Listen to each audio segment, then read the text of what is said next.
here it comes. Usually, if you make a nice little pile there, it'll last over 2 hours. Oh yeah.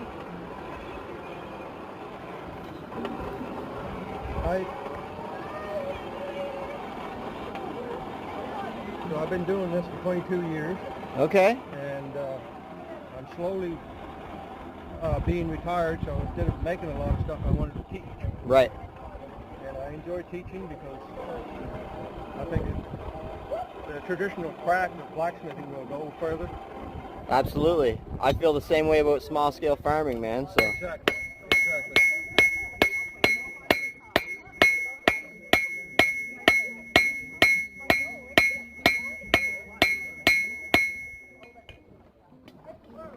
Yeah. And so put on a little